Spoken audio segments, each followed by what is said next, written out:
नमस्कार। Empower panchayat podcast में आपका स्वागत है। आज हमारे गेस्ट बहुत ही स्पेशल हैं। यूजुअली हम लोग ग्राम प्रधान को अपने इस पॉडकास्ट में लेकर के आते हैं।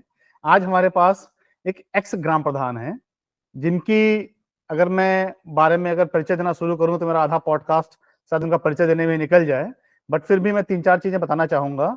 आप यूनिसेफ में अभी रिसेंटली एडवाइजर नियुक्त हुए हैं, महिला और बाल हितैषी ग्राम पंचायत के लिए। आपका जो कार्य है लाड़ो पंचायत और छोरी पंचायत, वो काफी सराहनीय है और उसके लिए ही आपको ये नियुक्ति दी गई है। आप गवर्नमेंट ऑफ इंडिया से शेरपा भी अपॉइंटेड हैं ग्राम एसोसिएशन ऑफ भारत के लिए। आप सोशल एक्टिविस्ट हैं जिन्होंने सेल्फी विद डॉटर करके एक सोशल कैंपेन चलाया जो बहुत ही पॉपुलर हुआ। मैं देख सकता था कि सारे एक्टर्स, फिल्म एक्टर्स, सेलिब्रिटीज सबने आपको सपोर्ट किया और उसको किया।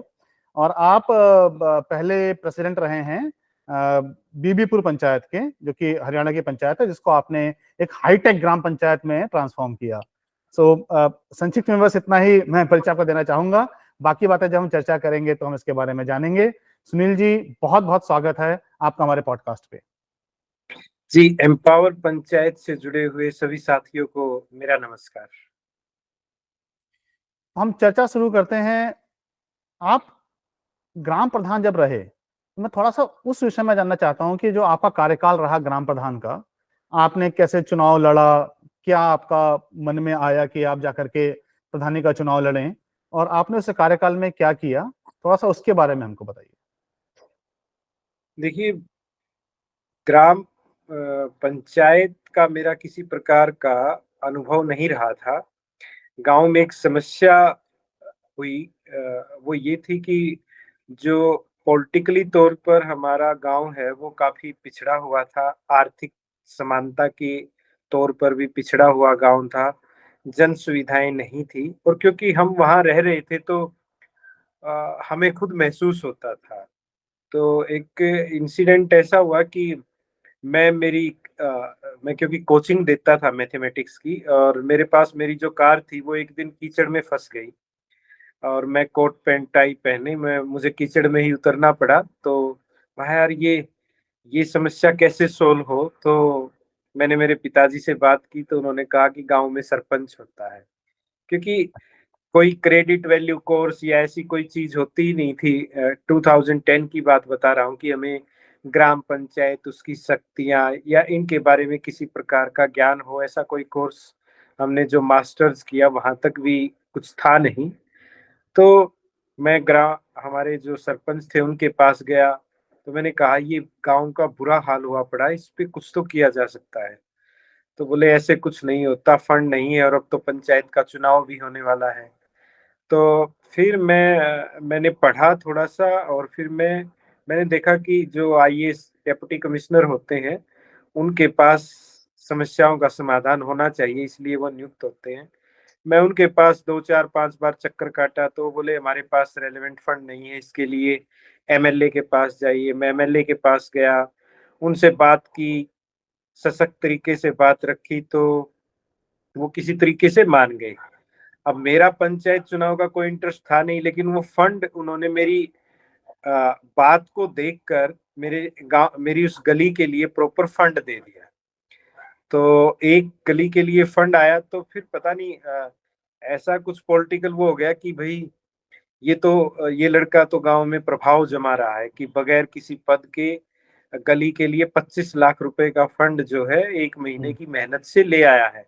तो लोगों ने यूं कहना शुरू किया कि चलो इसको गांव का सरपंच बनाते हैं। तो मैंने कहा मेरा इसमें कोई इंटरेस्ट नहीं है। और मैं उस समय क्योंकि एक कॉलेज का डायरेक्टर था और खुद का कोचिंग संस्थान था तो मैं उसी में खुश था और ना मैंने कभी ऐसा कुछ प्लान किया था।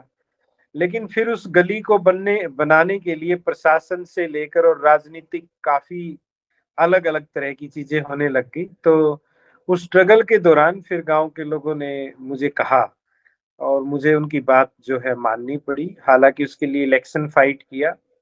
6 जून 2010 को मैं गांव में 550 वोटों से गांव का सरपंच बना और कितने सरपंच कितने कितने वोटर हैं आपके गांव में टोटल?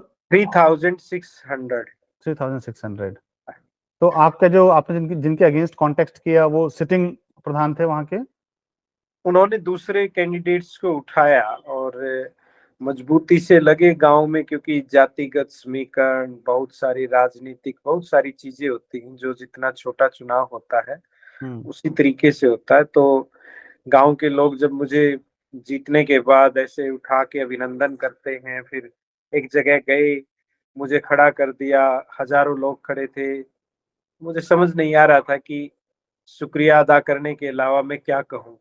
तो जी फिर मैंने जस्ट एक बात कही कि देखिए, अभी आप लोगों का काम पूरा हुआ कि आपने चुन दिया। जी मैं आप लोगों को विश्वास दिलाता हूँ कि ये जो गांव, जिसकी हमारी किसी प्रकार की राजनीतिक पहचान नहीं है, या इसके अलावा खुद का कोई बड़ा बैकग्राउंड भी नहीं है गांव का, तो इसको मैं राष्ट्रीय स्तर तक, अंतर्राष्ट्रीय स्तर तक इस गांव को लेकर पहचान के। दिलाऊंगा। और कैसे करूंगा ये मैं नहीं जानता हूँ, और पंचायत में क्या क्या करा पाऊंगा वो भी पूरे तरीके से नहीं पता है, क्योंकि मुझे पढ़ना सीखना पड़ेगा और तब जाके मैं कर पाऊंगा। तो लोगों ने ईमानदारी की इस बात की काफी सराहना की कि सीधे रूप से स्वीकार कर रहा है, और फिर उसके बाद जो है वो जर्नी एक सरपंच के तौर पर फिर शुरू और हुई। आपने वो करके भी दिखाया।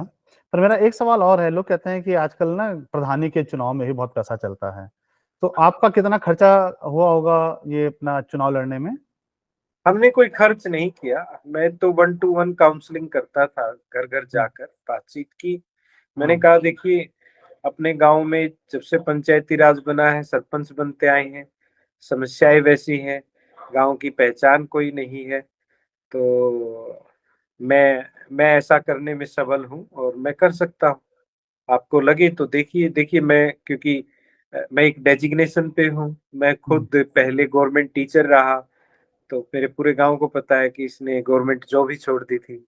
तो मेरा ये कहना था कि मेरे पास करने के लिए काफी चीजें हैं, लेकिन जो सेवा भाव मेरे मन में पैदा हुआ है लोगों की भावनाओं की वजह से, मैं उस पे थोड़ा सा अपना श्रमदान करना चाहता हूँ, अपने जी। जीवन का कुछ हिस्सा इसमें देना चाहता हूँ। तो अच्छा वो काउंसलिंग किया। जब हम्म। मैंने वो फंड वंड देना होता है एक फॉर्म भर के कि कितना खर्च किया, तो मैंने उसमें लिखा, तो वो सरप्राइज थे कि यार ये क्या लिख रखा आपने। कितना कितना लिखा आपने, मैं जानना चाहूंगा वो अमाउंट? हाँ, वो 900 रुपीज लिखा था मैंने। तो ऐसा कोई खर्च हुआ नहीं, तो फिर क्यों लिखे। जी जी जी जी। तो बहुत ही अच्छी बात है। अभी कुछ दिन पहले एक हमारे पॉडकास्ट में ग्राम प्रधान जी आए थे, उन्होंने बताया था कि आई थिंक राज्य चुनाव आयोग ने प्रधानी के चुनाव में भी एक लिमिट, आई थिंक 1 लाख रुपए की लिमिट रखी है कि आप हाँ हाँ कितना हाँ, पैसा तक खर्च कर सकते हैं। खर्च कर आई सकते। थिंक मेरे पॉडकास्ट में फॉर्चुनेटली ऐसे ही लोग आए हैं जिन्होंने 1 लाख के अंदर में चुनाव जीता है, बट 1,000 के अंदर वाले आई थिंक आप पहले व्यक्ति होंगे। काफी सराहनीय है। सो मेरे को आपसे ना काफी सारी चीजें जाननी है जो कि हमारे ग्राम प्रधानों के लिए बहुत ज्यादा फायदेमंद होने वाली है, और इसलिए मैं ज्यादा समय उसके लिए रखना चाहूंगा। बट फिर भी संक्षेप में मैं आपकी 5 साल की यात्रा जानना चाहूंगा, ग्राम प्रधान की 5 साल की यात्रा। जब मैं सरपंच बना तो मेरी चूंकि शादी नहीं हुई थी, तो मुझे जेंडर सेंसिटाइजेशन की तो कोई नॉलेज थी नहीं। कुछ पितृसत्ता मेरे अंदर भी नहीं थी। और गांव का सरपंच बनने के बाद, उस समय किसी गांव की वेबसाइट नहीं होती थी, डिजिटली कोई काम नहीं होता था। तो गांव की वेबसाइट बनी, पूरा ऐसा प्लेटफॉर्म बन गया कि गांव में क्या होगा, क्या विजन है, क्या कहानी है, वोटर लिस्ट, सब कुछ हमने उस पे ला दिया। तो फिर पता चला कि ऑफिशियली देश में किसी भी ग्राम पंचायत की उस समय 2010 में वेबसाइट नहीं होती थी। और फिर एक लड़ाई लड़ी कि उसका जो फंड है वो ग्राम पंचायत से ही खर्च हो। तो फिर वो लड़ाई की अधिकारियों ने मना किया, लेकिन मैंने किया। उन्होंने नोटिस दिए, मैंने जवाब दिया। तो ये पहली जीत थी, जिससे एक ये हुआ कि ये कुछ बदलाव करने के लिए आया है। तो भारत की पहली हाईटेक ग्राम पंचायत के रूप में हमें एक आइडेंटिटी मिली और उसका अवार्ड भी मिला। फिर हमने गांव में जो बिजली है उसके लिए सोलर पर बहुत सारा काम किया।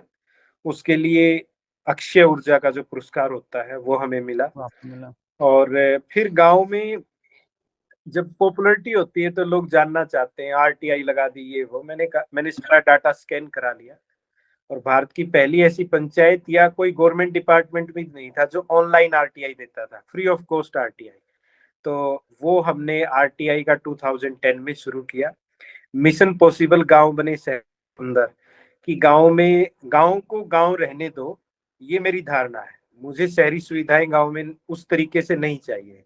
हाँ, जहाँ एनक्रोचमेंट्स हैं, पंचायती जगह हैं, वहां पर बैठने के लिए अच्छी जगह हो, पार्क हो, ये सुविधाएं आप गांव में डालिए। बाकी शहरीकरण करने के पक्ष में मैं कभी भी नहीं हूँ, आज भी नहीं हूँ।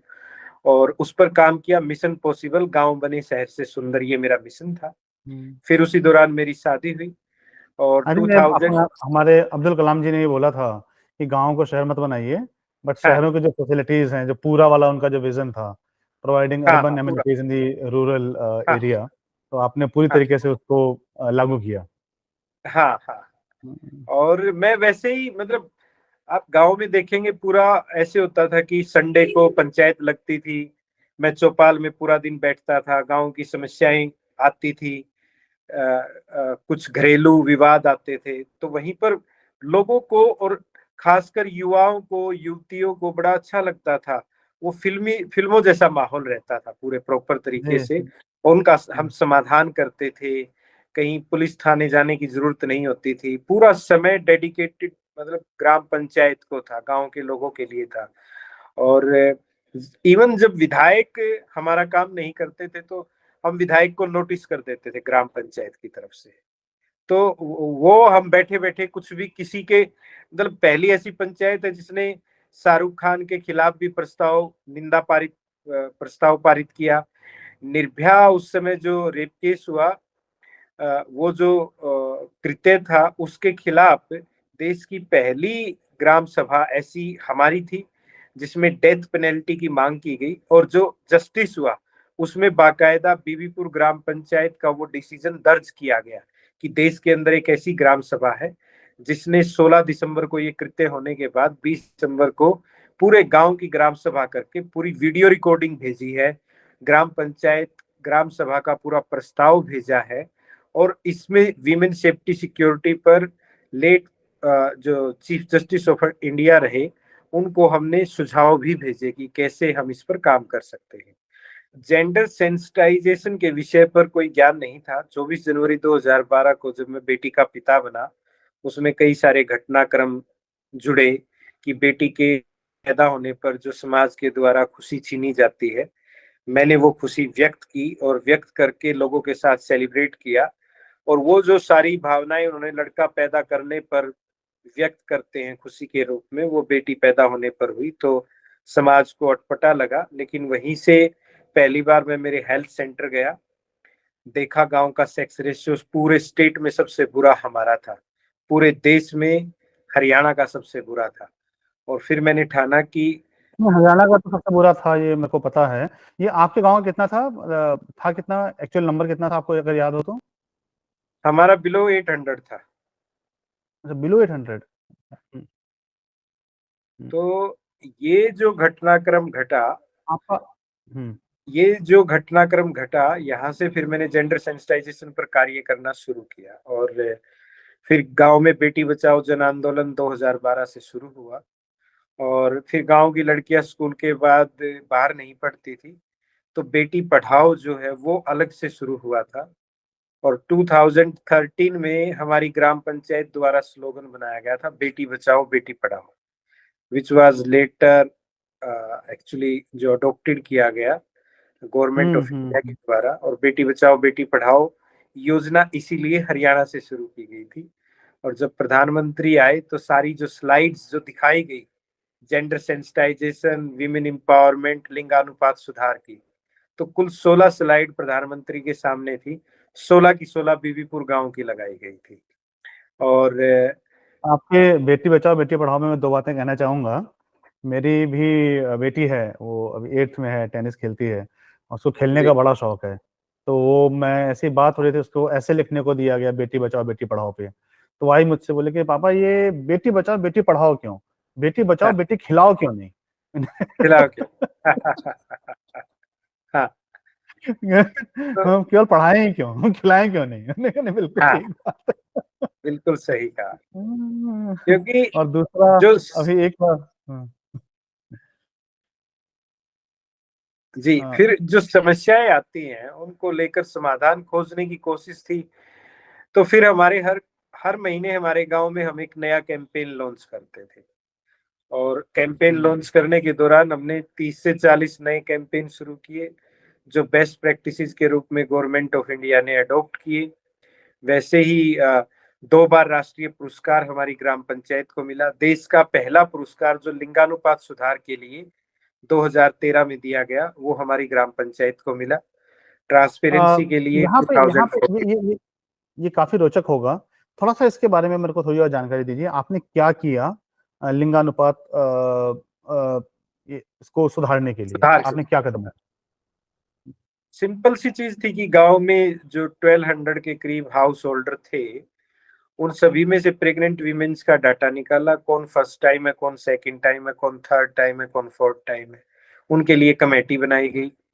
ग्राम पंचायत का और कोई काम नहीं था। हम गली नाली ठेकेदार बनाएंगे, ये उनका काम है। ग्राम पंचायत किसी कंस्ट्रक्टिव वर्क में शामिल नहीं होगी, सिर्फ सुपरविजन करेगी। तो ये हमने पास कर दिया। हमारा एक ही काम था कि गांव में किसी भी महिला के साथ कोई डोमेस्टिक वायलेंस नहीं होगी, अब्यूज नहीं होगा, और कोई भी बेटी गर्भ में नहीं मारी जाएगी। तो पूरा फोकस, मतलब total hours, total month, total year, full dedicated to girl child. तो हमें कोई काम ही नहीं था, हमारा काम ही यही था कि कोई प्रेग्नेंट वीमेन बाहर भी जाती थी तो हमारी औरतें ऑटो करके पीछे चली जाती थी। कोई अल्ट्रासाउंड वाले थे, वो पकड़वाए, उनके खिलाफ काम किया। नई नई कमेटियां बनाई। गवर्नमेंट जो है खुद गवर्नमेंट को सेंसिटाइज किया। गवर्नमेंट का कोई मतलब था ही नहीं इन चीजों के प्रति कि वो इस विषय पर कुछ काम करे। अवार्ड दे दिया वो एक अलग बात है, लेकिन काम नहीं होता था। महिलाएं सिर्फ 8 मार्च को ही याद आती थी सबको, बाकी 364 फिर 5 डेज कुछ नहीं था। तो वो हमने बीबीपुर में कंटिन्यू हर दिन किया, और इसकी वजह से सुधार हो गया, क्योंकि फीमेल फिटिसाइड रुक गया, अवेयरनेस आ गई। और उसके अलावा लोगों ने 2 बेटियों पर नसबंदी, बेटियों के जन्मदिन पर केक कटना, ग्राम पंचायत को बुलाना, सेलिब्रेशन, गीत गाने, ढोल नगाड़े सब लड़कियों पर होने लग गए। तो वो जो उत्सव का माहौल था, उसने गांव की दिशा बदल दी, और एक बड़ा बेहतरीन मॉडल। हालांकि साक्षरता मेरे गांव में बहुत ज्यादा नहीं थी, लेकिन मैं मानता हूं कि इस स्तर पर इंडिया में सबसे अच्छी साक्षरता जो है मेरे गांव की महिलाओं और पुरुषों को मिली। और लास्ट टू लास्ट ईयर पहला ऐसा गांव बना जिसमें कोई फीमेल फिटिसाइड पिछले 10 साल से नहीं हुई है। तो ये हमने अचीव किया काबिले है के दौरान। बहुत ही बढ़िया, बहुत ही काबिले तारीफ है। और ये आई थिंक जो आपने इशू टच किया और जिस तरह आपने सोल्यूशन किया, अ, गवर्नमेंट इसी को फॉलो करती है। गवर्नमेंट जो second third time pregnant women होती है, उनके मोबाइल नंबर पे कॉल करके पता करती है कि उनकी हेल्थ कैसी है। जी सेम डिटो मॉडल जो है बेटी बचाओ बेटी पढ़ाओ के दौरान जो है फॉलो किया जाता है। जी, यहाँ पे जो मेरे ग्राम प्रधान साथी इस पॉडकास्ट को देखते हैं, जो देखेंगे, अ, आप ये समझिए कि ग्राम प्रधान की शक्ति क्या है। अगर ये जानना है तो सुनील जी से ये सीखने की जरूरत है हमको कि एक ग्राम प्रधान की, एक ग्राम सभा की क्या शक्तियां हैं। वो केवल और केवल अपने गांव में नहीं, पूरे देश में, पूरे समाज में एक चेंज इग्नाइट कर सकती हैं। और ये उदाहरण है यहाँ पे सुनील जी का। बहुत बहुत धन्यवाद सुनील जी, ये जानकारी साझा करने के लिए। एंड मुझे पूरी उम्मीद है कि बाकी सारे ग्राम प्रधान आपसे प्रेरणा लेकर के अपने अपने गांव में कुछ ऐसा करेंगे जो राष्ट्रीय स्तर तक जाए। बिल्कुल बिल्कुल। देखिए, कोई भी एक यात्रा होती है, उसमें इतना सारा संघर्ष, इतने सारे लोग शामिल होते हैं, तो ऑब्वियसली वो दूसरे लोग भी उससे प्रेरणा पा सकते हैं। क्योंकि ये एक व्यक्ति की अकेली यात्रा नहीं है, ये मेरे पूरे गांव की यात्रा है, पूरी ग्राम सभा की यात्रा है। और संवैधानिक तौर पर जो ग्राम पंचायत को अधिकार मिले, हम्म, मैं ग्राम पंचायत को पहली सरकार कहता हूँ, जी। First government. ये सेंट्रल गवर्नमेंट से भी ऊपर होती है।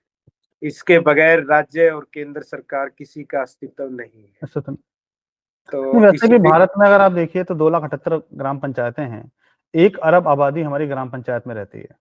तो अगर ग्राम पंचायत ही ठीक नहीं होंगी, तो 2 तिहाई देश ही ठीक नहीं होगा। क्योंकि 1 अरब आबादी तो गाँव में ही रहती है और जो रोज़मर्रा की समस्याएँ हैं, वो तो ग्राम पंचायत को ही सॉल्व करनी है। बिल्कुल। बहुत बढ़िया।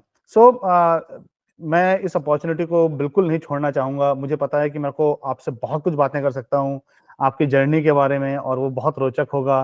पर मैं इस पॉडकास्ट को थोड़ा दूसरे डायरेक्शन में लेके जाना चाहूँगा, क्योंकि मेरे को आपकी जो नॉलेज है, आपका जो विज़डम है, उसका मेरे को पूरा उपयोग करना है।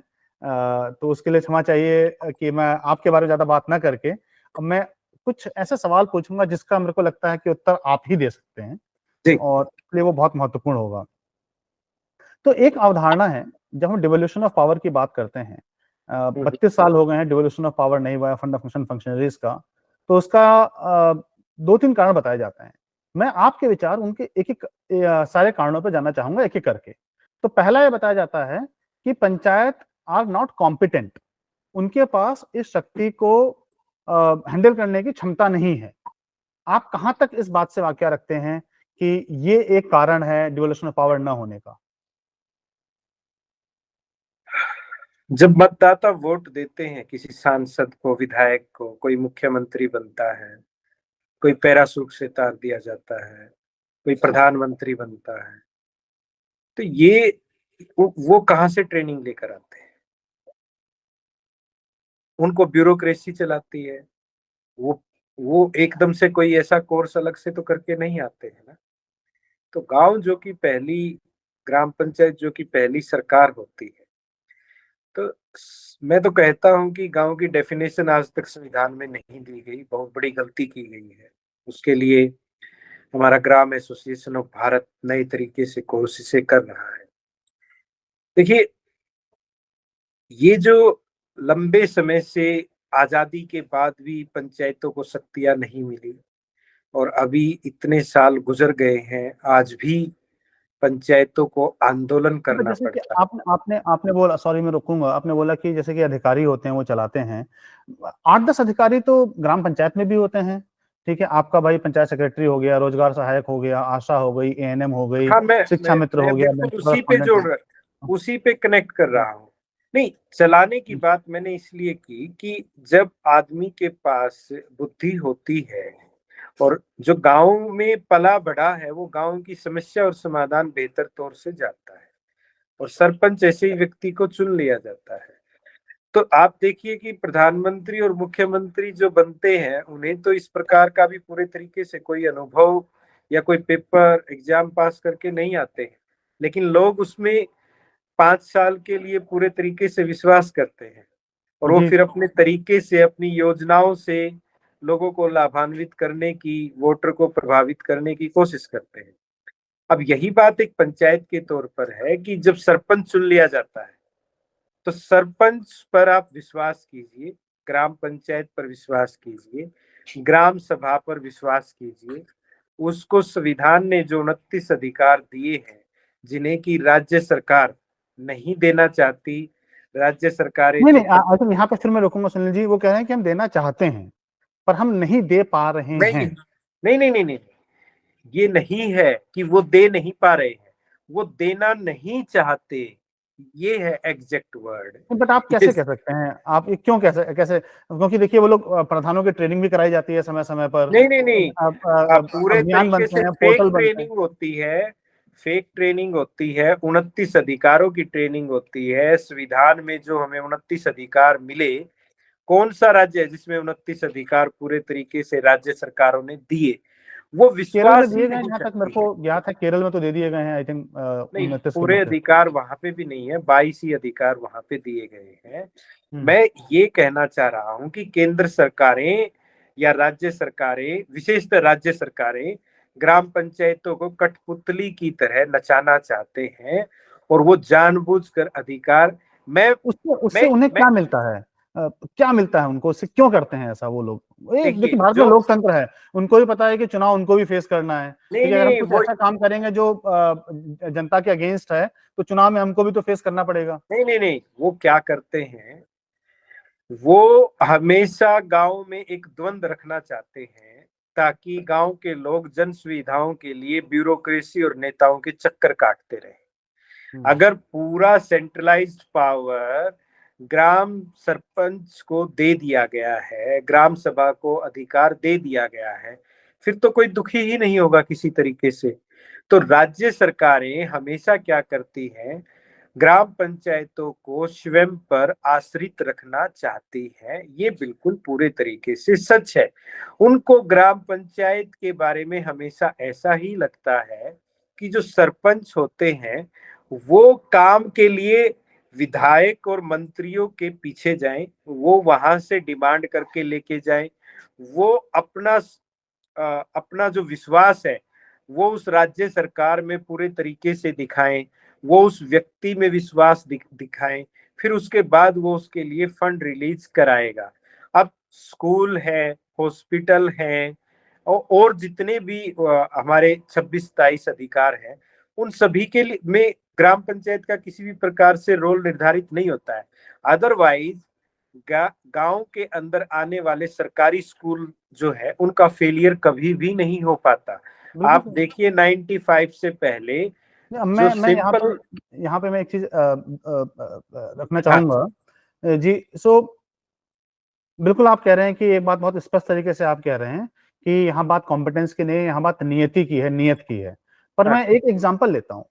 मान लीजिए कि आज मैं ग्राम पंचायत को एक कोई सड़क है 200 मीटर की या 300 मीटर की, ठीक है, जो टूटी हुई है, उसको बनाने के लिए आज मैं पैसे दे दूं, तो क्या ग्राम पंचायत के पास ये कॉम्पिटेंस है कि वो एक जूनियर इंजीनियर को अपॉइंट करके उसका एस्टिमेट बना पाए, उसका डिजाइन बना पाए, उसका टेंडर की प्रक्रिया कर पाए? काम तो ठेकेदारी करेगा, बट क्या ग्राम पंचायत ये सब काम कर सकती है? देखिए, मैं फिर से कह रहा हूँ, आप स्ट्रक्चर समझिए। मैंने शुरू में ही कहा कि कोई भी व्यक्ति जिन्हें मत के द्वारा चुना जाता है वो प्रधानमंत्री और मुख्यमंत्री बन जाता है। नहीं जी, मैं बिल्कुल उसके प्रधान की बात नहीं उसके कर रहा हूँ। बाद नहीं हम्म। नहीं मैं हम्म। मैं मैं आपको ये कह रहा हूँ, फिर उसके नीचे अधिकारी आते हैं ना। जी। अब आ गई स्पेशलाइजेशन। हम्म। हमें एक्सपर्ट की जरूरत है, एक्सपर्ट की कंसल्टेंसी की जरूरत है जिसके लिए उन्होंने इंजीनियरिंग विंग बनाई हुई है। जी। अब ग्राम पंचायत के पास डायरेक्ट रूप से फंड आता है, जी। ग्राम पंचायत रेजोल्यूशन पारित करके उसको बनवाना शुरू करती है। अब जी। वहां पर उनकी इंजीनियरिंग विंग आती है, पेमेंट ग्राम पंचायत पूरे तरीके से कर रही है। अब उसके बाद जो है, जो सब डिविजनल ऑफिसर होते हैं ग्राम पंचायत में, जूनियर इंजीनियर होते हैं ग्राम पंचायत के अंदर, उन अधिकारियों का क्या काम है कि वो एस्टिमेट बनाते हैं और अपनी टेक्निकल एक्सपर्ट के द्वारा जो ठेकेदार कार्य करता है उसकी गुणवत्ता को मापते हैं। यही कार्य उनका पूरे जी। तरीके जी। से। जी। लेकिन बहुत सारे राज्यों में ये कार्य भी छीन लिया गया है। उसमें उन्होंने कह दिया है, किसी में कह दिया कि 5 लाख से ज्यादा का कार्य होगा तो स्वयं सरकार कराएगी। स्वयं सरकार इकट्ठा टेंडर करके और क्या करती है कि वो सीधे रूप से जो बहुत बड़े ठेकेदार होते हैं बट उसका वो उसका उसका कारण भी ये है कि इतना जो छोटा छोटे टेंडर होंगे, तो उसका जो करप्शन है उसको कंट्रोल करना बहुत नहीं डिफिकल्ट हो जाएगा, क्योंकि मैं नहीं कैसे नहीं फॉलो मैं उसमें करूंगा? समझाना चाहूंगा। हम्म। जो गांव को जानते हैं, आपको गांव को जानना पड़ेगा। गांव हम्म। में सरपंच पर बहुत सारे लोग निर्भर रहते हैं, जी। आर्थिक तौर पर निर्भर रहते हैं। ग्राम पंचायत के पास पैसा आता है तो दीपावली जैसा माहौल होता है गांव में कि इस पंचायत के पैसे का खर्च जहां पर होगा वहां पर लेबर गांव के लोगों की होगी। आसपास के गांव में जो ईंटा भट्ठा और जो भी मटेरियल होता है उससे जुड़े हुए छोटे छोटे ठेकेदार होते हैं, वो इनकम वहां तक जाती है। वहां पर भी गांव के ही आसपास के लोग लेबर करते हैं, काम करते हैं। मैं क्या क्या कह रहा हूं, इसको समझना पड़ेगा कि गांव की एंटिटी जो है, गांव के जो अलग अलग प्रकार की जाति संप्रदाय के लोग, अलग अलग आर्थिक आधार के लोग जो गांव में रहते हैं, उनके लिए बहुत सी चीज गांव ग्राम पंचायत ही होती है। तो वहां पर जब गांव में काम आता है, आप दे दोगे किसी ए नेशनल कंपनी को काम। अब ए नहीं, बिल्कुल नेशनल समझ गया। कंपनी क्या करेगी? ए स्टेट में काम है, वो जेड स्टेट से लेबर सस्ते रेट पर उठा लाएगी और वहां पर काम करके चली जाएगी। अब एक ग्राम पंचायत के लिए ये बहुत जरूरी होता है कि उसके जो मतदाता है वो वहां तक लाभ पहुंचाए। अब राजनीतिक तौर पर तो यहाँ तक पहुंच गए हम कि भाई इतने प्रतिशत जो नौकरियां हैं वो उसी स्टेट के लोग के लिए होगी, तो मुख्यमंत्री तो ऐसा कह सकता है, लेकिन एक गांव का सरपंच जो वो ये नहीं कह सकता कि मेरे गांव में काम आएगा तो सबसे पहले मेरे गांव के लोग ही उसमें कार्य करेंगे। इसलिए जरूरी है कि ग्राम पंचायत को स्वतंत्र इस रूप में किया जाए। बिल्कुल। अच्छा, मैं एक बात और यहाँ पे एक और आती है, आलोचना आती है, और मैंने इसको हाँ ऑन ग्राउंड में सही भी देखा है कि जी वो कहते हैं कि एक एक बेसिक सबसे इंपॉर्टेंट काम एक ग्राम पंचायत को दिया गया कि वो ग्राम सभा किया करे। ठीक है, और 4 जो है वो मैंडेटरी ग्राम सभा हैं। बिल्कुल। लोग 4 संवैधानिक ग्राम सभा नहीं करते हैं, करते नहीं भी हैं तो उसमें कोई चर्चा नहीं करते हैं, आते हैं, लड्डू खाते हैं 26 जनवरी, 15 अगस्त, पंचायती राज दिवस, गांधी जयंती सही। पे, और चले जाते हैं। ठीक है, ये तो ग्राम प्रधान कर सकते थे ना, तो ये भी ग्राम प्रधान क्यों नहीं करते हैं? जो ग्राम पंचायत चुने जाने के बाद जो पहली ट्रेनिंग होती है और जो वो लंबे समय से एक्सरसाइज कर रहे हैं, अब ग्राम सचिव तो गांव की तरफ से होता है, block development panchayat officer, district development panchayat officer का काम ये नहीं होता है कि वो ऑफिस में बैठा रहकर सिर्फ गांव के लोग जो ग्राम पंचायत की शिकायत होती है उनकी उनको वहां इंक्वायरी करने के लिए बुलाए। उसका कार्य होता है फील्ड का प्रॉपर तरीके से वो जाएगा, वहां उसकी ऑफिशियल विजिट करेगा। क्योंकि देखिए डिसिप्लिन लाने के लिए जो प्रिंसिपल होता है उसको काम करना पड़ता है, उसको सजाएं देनी होती है। तो जब आप वीडियोग्राफी कर रहे हो उसका जो खर्च है वो दे दिया गया है, आपके पास फोटो आता है और उसमें आप देखते हो कि ग्राम सभा, एक ब्लॉक डेवलपमेंट पंचायत ऑफिसर के पास 60 ग्राम पंचायतें होती हैं, जी। उसके पास 30 दिन होते हैं, कम से कम 23 डेज तो वर्किंग होते हैं। 23 डेज में वो 2 पंचायतों में भी अगर जाकर विजिट नहीं करता है तो ये बहुत बड़ा फेलियर है उसका। तो उसको क्या चाहिए कि जब ग्राम पंचायतें चुनी जाती हैं, पहली ग्राम सभाएं जब होती हैं, तो उस सभा का प्रॉपर तरीके से उत्सव वाले प्रोग्राम में deputy commissioner, ADC, SDO, CEO, ये जितने अधिकारी होते हैं अपनी ड्यूटीज बांट लें और पहले ही महीने में पहले तरीके से होती हैं, और जो नहीं कर पाते हैं उनका आप नोटिस प्रॉपर रूप से जारी कर दीजिए कि ये ग्राम सभा दोबारा ऑन रिकॉर्ड करवा के प्रॉपर रिकॉर्ड के साथ इसको जमा कराया जाए, अन्यथा आपके खिलाफ इस एक्ट के तहत कार्रवाई की जाएगी। देखिए डिसिप्लिन एक बार देश में लाने के लिए हमें संवैधानिक तौर पर संवैधानिक जो पावर मिली हुई है उसका प्रयोग करना पड़ेगा। आप यूं कह रहे हो कि हम आपको देना नहीं चाहते। अब वो व्यक्ति आया, उसने तो ग्राम पंचायत के अंदर ग्राम सभा इसी प्रकार से देखी है और उसका ग्राम सचिव खुद उसे कह रहा है अरे ऐसे कराने की कोशिश नहीं कीजिए सरपंच जी, बाकी लोग आएंगे तो ये फंड है ना, कोई कहीं कहेगा खर्च करने के लिए, कोई कहीं कहेगा, आप बताइए ये कहाँ पर खर्च करना है।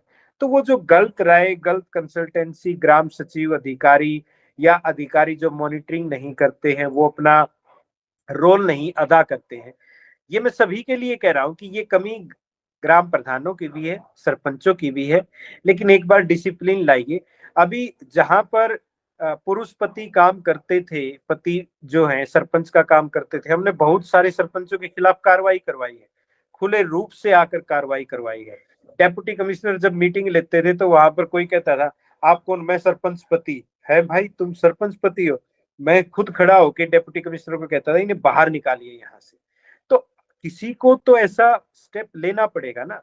तो जो ब्यूरोक्रेसी है, नहीं, दुर्भाग्य तो देखिए, दुर्भाग्य तो सुनील जी यहाँ तक है कि हमारे यहाँ पंचायत वेब सीरीज बनी, उसमें हाँ भी नीना गुप्ता जी हमारी ग्राम प्रधान हैं और हाँ रघुराम यादव जो है वो सरपंच पति हैं। मतलब हाँ हमारी वेब सीरीज में भी जो रियलिटी दिखाई गई वो यही रियलिटी दिखाई दिखा। गई कि जहाँ भी महिला ग्राम प्रधान है उनके पति हाँ पंचायत को चलाते हैं। हाँ हाँ हाँ। तो ये सच्चाई है, गवर्नमेंट कोशिशें कर रही है, लेकिन गवर्नमेंट ऊपर से जो पॉलिसी का इम्प्लीमेंटेशन करती है वहां पर फीमेल सरपंचेस का देखिए, अब तो हरियाणा में तो 50% रिजर्वेशन भी हो गया है। ज्यादातर और राज्यों में हरियाणा, है। हरियाणा राज्य में तो बदलाव आ रहा है, क्योंकि लीडरशिप के तौर पर हम भी कोशिश कर रहे हैं, अलग अलग ट्रेनिंग करवा रहे हैं।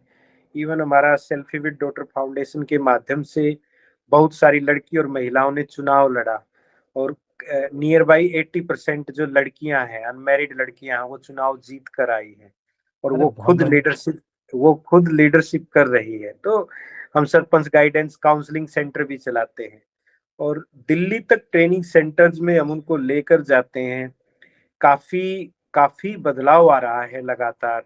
और जो गांव हम अडॉप्ट करके काम करते हैं मतलब जो मेरे गांव का नाम था बीबीपुर, तो बीबीपुर मॉडल के अंदर हम 10 गांव अडॉप्ट करते हैं। उस गांव को हम नेशनल अवार्ड तक लेकर जाते हैं 2 साल के दौरान। अच्छा। अब तक 17 ग्राम पंचायतों को नेशनल अवार्ड दिलवा चुके हैं हम। बहुत और बढ़िया। इसके इसमें हम अकेले यही नहीं, हरियाणा नहीं, हरियाणा, उत्तर प्रदेश के काफी सारे जिले, महाराष्ट्र, पंजाब, हिमाचल, सब जगह हम काम करते हैं। और महाराष्ट्र में तो अभी हमने पूरी तरीके से सरकार को 4 दिन पहले झुका दिया है कि वहां जो सरपंचों पर नकेल कसने की सरकार ने कोशिश की, अभी 4 दिन पहले हमने आंदोलन किया आजाद मैदान में। और आजाद मैदान में हमने जो आंदोलन किया, 3,500 सरपंच आए, और हमने किसी को नहीं बुलाया, लेकिन वहां विपक्ष के सभी नेता, उद्धव ठाकरे, शरद पवार, सभी पहुंच गए अपने आप। फिर एकनाथ शिंदे ने अपने पंचायत मंत्री को भेजा। पंचायत मंत्री और जो विपक्ष के थे, मैंने कहा आपकी 145 सीटों का रास्ता हमारे इन गांव से जाएगा सीधे तौर से। आप कभी भी सरकार नहीं बना पाओगे अगर आपने विधानसभा चुनाव से पहले हमारी ये मांगे नहीं मानी। तो वहां पर भी हमने मानदेय बढ़ाने का, सर हमने यहाँ सरपंचों की पेंशन भी करवा ली है हरियाणा में। तो वहां सरपंचों की पेंशन हरियाणा में कितना मानदेय है अभी सरपंच का? पेंशन भी 1,500 रुपए हो गई है, और मानदेय भी 5,000 पहुंच गया है। 5,000। हाँ, तो ये एक तो शुरुआत है, 2,000 से 5,000 तक की यात्रा है। मैंने तो एक ना सुनील जी, एक मैंने मैथ की थी, और मैंने आपसे कुछ ऐसे सवाल पूछे। यूजुअली जैसे आप जवाब दे रहे हैं, मैं लोगों को जवाब देता हूँ, लोग मुझसे सवाल पूछते हैं। बट आज मेरे को स्टेज को ना टर्न अप करने का मौका मिला, तो मैंने उसको छोड़ा नहीं। मैंने कहा कि आज मैं आपको घेरने की कोशिश करता हूँ, जैसे लोग मुझे घेरते हैं कि क्यों नहीं करना चाहिए, जिससे मेरी जानकारी भी बढ़ेगी। तो मैंने एक मैथ की थी, और मैथ के हिसाब से जो 29 विषयों हैं, उनकी जो टोटल क्यूमुलेटिव फाइनेंशियल पावर है गांव गांव की, वो 22 लाख करोड़ के आसपास है। तो अगर एक एक पंचायत के पास, अगर उनका संवैधानिक जो कार्य है उनका पैसा दिया जाए, तो एक पंचायत के पास 5 से 6 करोड़ सालाना धनराशि मिलेगी। मेरे को लगता है कि हरियाणा में जो धनराशि मिलती होगी वो 25 लाख के आसपास मिलती होगी सालाना, वित्त आयोग वाली। इसके अलावा और तो कोई धनराशि मिलती नहीं होगी इसके पंचायत अलावा को। भी फंड मिलते हैं। हम्म। वो मैं वही कह रहा हूँ कि जो ग्राम पंचायतें सरकार के पास रहती हैं, उन्हें तो साल में 2 करोड़ रुपए है। लेकिन जो ग्राम पंचायतें वहां तक अप्रोच नहीं बना पाती हैं, वो देखो, जीपीडीपी है कि आपका प्लान बन गया, आपके पास पैसा आ रहा है, लेकिन गांव में जो अन्य जरूरी सुविधाएं हैं जिनके लिए काम करना है, और मैं तो इस चीज को एक बार से नकारना चाहूंगा। मैं कहना चाहूंगा कि पंचायत को सेल्फ सस्टेनेबल बनाने के लिए गवर्नमेंट को बात करनी चाहिए। और हमारे पास, मतलब, ज्यादा नहीं तो 200-250 फॉर्मूला हैं, क्योंकि मैं मैथमेटिक्स का स्टूडेंट रहा हूँ। जी। और सेल्फ सस्टेनेबल मॉडल जो ग्राम पंचायत का है, उसको बनाने की ओर अग्रसर करना चाहिए। मेरी ग्राम पंचायत में 6,000 रुपए थे जब मैं सरपंच बना। जब मैं सरपंच के पद से राष्ट्रपति भवन चला गया स्मार्ट ग्राम परियोजना का अधिकारी बनकर, तो आप देखिए कि मैं 1,40,40,00,000 रुपए मेरी ग्राम पंचायत में फिक्स डिपॉजिट छोड़ कर आया। तो सेल्फ सस्टेनेबल का जो मॉडल है, वो ग्राम पंचायतों को पढ़ाना चाहिए। देश भर में बहुत अच्छे अच्छे ग्राम प्रधान सरपंच हैं, उन्होंने जो किया है, उनको आप जॉब दीजिए प्रॉपर तरीके से। जैसे अभी यूजीसी ने पोस्ट निकाला कि जिनका 15 ईयर का एक्सपीरियंस है वो प्रोफेसर ऑफ प्रैक्टिस लगेंगे। तो जी जी। मुझे गवर्नमेंट ने यूनिवर्सिटी में प्रोफेसर लगा दिया है, और मैं जिस यूनिवर्सिटी में लगा, मैंने वहां पंचायती राज सेंटर भी शुरू करा दिया एक ही साल में। मैंने वहां पंचायत का सिलेबस भी बना दिया कि आगे आने वाले टाइम में जो सरपंच बनना चाहेंगे उनको हम ट्रेनिंग देंगे, जो बन चुके हैं उनको एम्पावर करेंगे। ग्राम सभा के लोगों के लिए सर्टिफिकेट कोर्स जारी कर दिया है कि ग्राम पंचायत को पकड़कर काम करवाओ। आप ग्राम पंचायत को पकड़ो, ग्राम सरपंच जो है वो डीसी को पकड़ेगा। फिर तो सबको फॉर्मूला बता रहे हैं कि गांव के ग्राम सभा के लोग सरपंच का कान पकड़ेंगे, सरपंच जो है वो डीसी का कान पकड़ेगा, डीसी जो है वो पंचायत मंत्री का कान पकड़ेगा, पंचायत मंत्री मुख्यमंत्री का कान पकड़ेगा, और मुख्यमंत्री प्रधानमंत्री का कान पकड़ेगा। ये पूरा फ्लो चार्ट हमने एल्गोरिथम बना दिया है इसका, और ये करना बड़ा आसान है। और इसके लिए मैं अभी 3 अलग अलग विश्वविद्यालयों में सेवाएं दे रहा हूँ प्रोफेसर के तौर पर, और वहाँ विश्वविद्यालय से गांव की ओर अलग से मिशन चल रहा है। बहुत सारे गांवों में बड़ा अच्छा अच्छा काम हो रहा है। कुछ लोग जागृत नहीं है, वो लोग भी जागृत हो रहे हैं। और मुझे लगता है कि पिछले समय में हम काफी सारे अच्छे ग्राम प्रधान बना पाए हैं, जो आज के दिन राष्ट्रीय स्तर पर अपनी पहचान भी बना रहे हैं, औरों के लिए भी प्रेरणादायक हैं। और ये इकट्ठे मिलकर कार्य करने का बहुत पुण्य सा काम है। इसमें सरकार, अकेली सरकार की ड्यूटी नहीं बनती है, एनजीओज को भी साथ में आना चाहिए। और इसके अलावा जो स्वयंसेवी अन्य संगठन है वो भी साथ में आए, क्योंकि ग्राम हमारा आधार है। जी और जी जी। ग्राम हमारा तो आधार है तो मैं एक चीज पे और आपको विचार जानना चाहूंगा। बहुत तेजी से कुछ विगत सालों में ग्राम पंचायत का जो इलेक्शन है उसका पार्टी राजनीतिकरण हो रहा है। ठीक है, इसके कारण और इसका क्या प्रभाव होगा और पंचायत को इससे निकलना चाहिए या नहीं निकलना चाहिए, इस पर मैं आपके विचार जानना चाहूंगा। मैं पार्टी मुक्त चुनाव ही चाहता हूँ गाँव में, क्योंकि उससे उसका जो सोशल स्ट्रक्चर है वो बिगड़ जाता है। गांव हम्म। का चुनाव किसी पार्टी की पहचान से नहीं लड़ना चाहिए, वहां उस व्यक्ति की पहचान से ही चुनाव लड़ा जाए, क्योंकि गांव के लोग फिर पार्टी से इन्फ्लुएंस होकर वोट करते हैं। उसकी बजाय वो उन व्यक्तियों को लेकर अगर वोट करे कि कौन अच्छा कार्य कर पाएगा तो वो बेहतर है। तो इसमें हमारा ग्राम पर हकीकत तो जमीन पे यही है कि लोग राजनीतिकरण तो हो चुका है। मैं उत्तर नहीं, प्रदेश में पूरी जाता हूँ, तरीके काफी से लोग नहीं कहते हुआ हैं। है, बहुत सारे राज्यों में नहीं हुआ है, लेकिन फिर भी जहां, देखो मैं तो स्पष्ट तौर पर ये बात हमेशा सबको कहता हूँ कि राजनीतिक पार्टियों को अपनी जो दायरे हैं वो बनाने चाहिए। वो अगर आप पसारोगे तो लास्ट में बड़ा डिस्ट्रक्टिव सा माहौल हो जाएगा पूरे तरीके से। ऐसा करने की जरूरत नहीं है।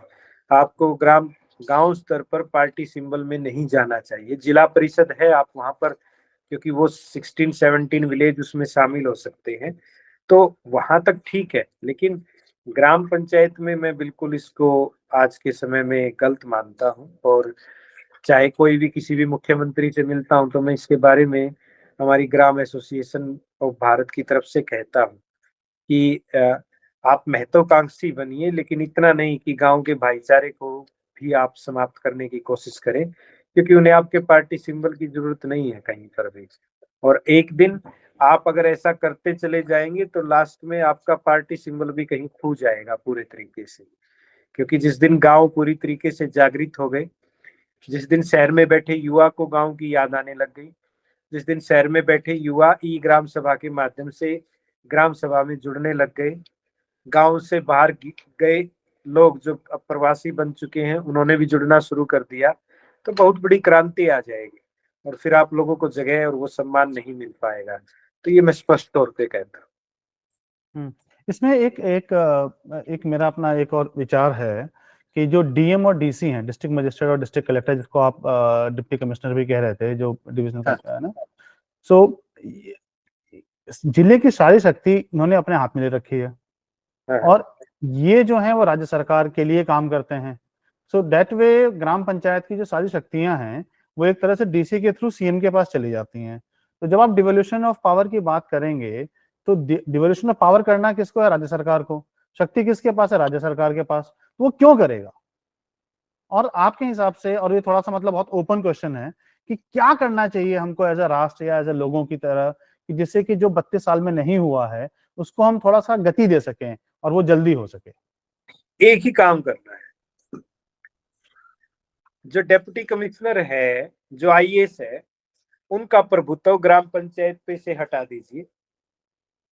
एक लाइन में सिंपल ये काम जिस दिन हो जाएगा, देखिए जीडीपी से लेकर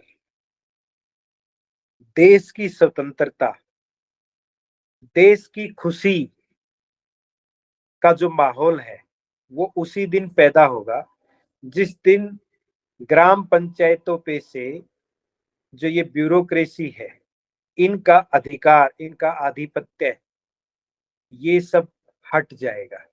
ये लोग शोषण करता है, ये गरीब घरों से आकर भी आईएएस बनते हैं, लेकिन वो जो स्ट्रक्चर बना हुआ है ना, वो जो केज बना हुआ है जिसके अंदर जाके ये अपने आप को महसूस करते हैं और फिर जो शोषण करना शुरू करते हैं ग्राम पंचायतों का, फिर ये सब कुछ भूल जाते हैं।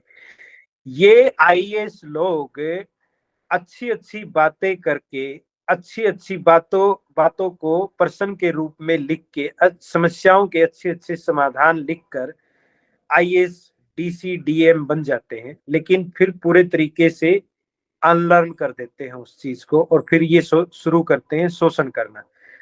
सेलिब्रिटी डीएम्स तो कई मिल जाएंगे, वो भी अपनी रील बनाते हैं आज के दिन कि मैंने गांव में जाके ये कर दिया। भाई तुमने क्या उखाड़ दिया यार, ऐसा तुझे ड्यूटी दी गई है, तू अपनी चॉइस से आईएएस में गया है, तुझे अधिकारी मिल रहे हैं, तू किसी गांव में नहीं जा रहा है, तू सिर्फ लोगों को खुद को धमकाते हुए दिखाई दे रहा है। तुझे खुद प्रॉपर रूप से तूने आईएएस के लिए तो तैयारी कर ली कि पंचायती राज क्या है और ये कैसे लागू होना चाहिए, लेकिन उस कुर्सी पर बैठते ही तू स्वयं भूल जाता है। तू सरपंच को खुद चेयर नहीं देता है, तू सरपंच के साथ 15 दिन में कोई मीटिंग नहीं करता है। तू तुम खुद रात किसी भी गांव में नहीं गुजारते हो, तो किसी गांव की रात गुजारने वाले 5 से 10 ही आईएएस रहे होंगे मुश्किल से आजादी के बाद आज तक। तो ये लोग इस तरीके का व्यवहार करते हैं, ये गांव सुधारने की बात थोड़ा है, ये गांव के शोषणकर्ता बन गए हैं। इन्हें हटा देना चाहिए प्रॉपर तरीके से। गांव की आजादी आएगी, देश की आजादी और देश का पर आर्थिक ये सर्वेक्षण अगर अगर के ये बाद हटेंगे तो आप भी आप भी ये मानते हैं कि अगर जिस दिन ये हटेंगे तो उसका सीधा प्रभाव होगा राज्य सरकार की शक्तियों के ऊपर। जिस दिन इनकी शक्तियां क्षीण हुई, राज्य सरकार की मुझे शक्तियां क्षीण हो जाएंगी। मुझे लगता है कि राज्य सरकारें और केंद्र सरकारें चलाने में भी इन्हीं लोगों का सबसे बड़ा अधिकार होता है। अपने तरीके से ये नए नए आर्टिकल लिवा कर आते हैं कि सर इससे ये बदलाव हो जाएगा। और गांव में एक बात होती है कि बिल्कुल नजरी फायदा होता है पॉलिटिकल लोगों को, बिल्कुल जो बिल्कुल नजदीक लगता हुआ फायदा होता है वो दिखना चाहिए। तो ये वैसा ही दिखा के और अपनी पावर बढ़ा लेते हैं पूरे प्रॉपर तरीके से। इन्हें ग्राम पंचायत पर आरटीआई लगानी है, ग्राम पंचायतों के 2,000 रुपए की शिकायत पर ये उनको बुला लेते हैं। और ये कमबख्त आईएएस, इनसे कोई पूछने वाला हो कि जिस दिन तुमने आईएएस ज्वाइन की थी उस दिन तुम्हारे पास 2 करोड़ के एसेट नहीं थे, और आपने आईएएस बनने के 5 साल बाद ही आपके पास 30-30, 40-40, 50-50 करोड़ के एसेट हो जाते हैं। वो कहाँ से लेकर आते हो भाई? ये करप्शन की दुकान बन गए हैं पूरे तरीके से। और मैं मतलब मुझे कभी इनके खिलाफ बोलते हुए डर नहीं लगता, क्योंकि मैंने तो बहुत सारे अधिकारियों को अंदर करवाया है जो जो करप्शन से जुड़े हुए थे। इवन उनको उनकी पोस्ट से हटवा दिया प्रॉपर तरीके से। और तो एक आपका आई आपका ये मानना है कि इसमें राज्य सरकार ज्यादा या केंद्र सरकार का कम रोल है, ये ब्यूरोक्रेसी का ज्यादा है? बट ब्यूरोक्रेसी आती तो राज्य सरकार और केंद्र सरकार के अंदर ही है। अगर आती वो है, चाहे तो लेकिन वो बंधे हुए, वो भी ऐसे बंधे हुए। मैं वही कह रहा, सीधे आप आज के दिन ब्यूरोक्रेसी के खिलाफ कोई नहीं बोल सकता है, प्रधानमंत्री भी नहीं बोल सकते, मुख्यमंत्री भी नहीं। इनकी लॉबी बड़ी जबरदस्त बनी। जैसे आप देखोगे एडवोकेसी में जजेस की लॉबी जो बनी हुई है, ये बहुत स्ट्रॉन्ग लॉबी बन चुकी है। इसको तोड़ने के लिए बड़ी मेहनत करनी पड़ेगी, इनके लिए भी आंदोलन ही करना पड़ेगा। हाँ। जैसे किसान आंदोलन और पंचायत आंदोलन हुए, वैसे ही हमें करने की जरूरत है एक प्रकार से इस लॉबी के खिलाफ। हम सरपंच ही इनको दिखाएंगे इनका रास्ता क्या होता है। और इन ये लोगों ये के ये ये आई थिंक हम समय का भी अभाव है, बट मैं एक आखिरी सवाल आपसे पूछना चाहूंगा। हम ये अलग अलग समय पे देखते रहते हैं, राज्यों में ग्राम प्रधान मिलकर के आंदोलन करते रहते हैं शक्तियों के विकेंद्रीकरण के लिए। बट ये कभी भी एक राष्ट्रीय आंदोलन का स्वरूप क्यों नहीं ले पाता, जबकि 2,78,000 ग्राम प्रधान हैं और उनके यहाँ पे रहने वाली जो आबादी है वो 1 अरब है। उसके बाद भी कभी एक राष्ट्रीय आंदोलन, जैसे कि अन्ना हजारे जी ने करप्शन के अगेंस्ट आंदोलन किया, तो एक वो राष्ट्रीय आंदोलन बन गया। तो ये ग्राम पंचायत का आंदोलन एक राष्ट्रीय आंदोलन का स्वरूप क्यों नहीं ले पाता है? आपके माध्यम से जो प्रधान सुन रहे हो उनको बताना चाहूंगा कि इसकी प्रॉपर प्लानिंग हम कर रहे हैं, और अलग अलग स्टेट में हमने काफी सारे छोटे छोटे आंदोलन अभी किए हैं, और इसकी एक समय सीमा निर्धारित की जा रही है। और मुझे लगता है इस सरकार में ये चीज शायद मान ली जाए, क्योंकि सीधे तरीके से सरकार को ये बात समझाना चाहेंगे कि सेंट्रल गवर्नमेंट को खुद एम्पावर होने के लिए सीधे रूप से ग्राम पंचायत का साथी बनने की जरूरत है। जरूरत है। वो जो भी सपने देख रहे हैं, वो सस्टेनेबल डेवलपमेंट गोल जो अचीव करने हैं, उनमें भी हम ही सहभागी। ग्राम पंचायतें सारथी हैं केंद्र सरकार का। अगर वो सीधे तरीके से नहीं मानेंगे तो सारथी अगर उतर गया तो रथ पता नहीं कहाँ जाएगा। ये बात समझाने की हम कोशिश जरूर करेंगे। बहुत बढ़िया। बहुत ही अच्छा लगा सुनील जी आपसे बात करके, और ये बहुत ही रोचक रहा ये पॉडकास्ट। ये बाकी पॉडकास्ट से थोड़ा-सा भिन्न रहा, पर ये जानकारी आई थिंक सबसे महत्वपूर्ण है ग्राम प्रधानों तक पहुँचने के लिए, और इस पॉडकास्ट में उन सवालों के जवाब हैं जो ग्राम प्रधान मुझसे पूछते रहते हैं। तो आज मैंने उन्हीं सवालों को सुनील जी से पूछना शुरू कर दिया और मेरे को भी काफ़ी कुछ सीखने को मिला, और ग्राम प्रधान को भी बहुत कुछ सीखने को मिलेगा। सुनील जी, आपको आपके आंदोलन के लिए, आपको आपके ध्येय के लिए बहुत-बहुत शुभकामनाएँ। हम चाहेंगे कि आप सफल हों, क्योंकि आपकी सफलता में ही देश के गाँवों की सफलता है, और देश के गाँवों की सफलता में ही देश की सफलता और देश के लोगों की सफलता है। धन्यवाद।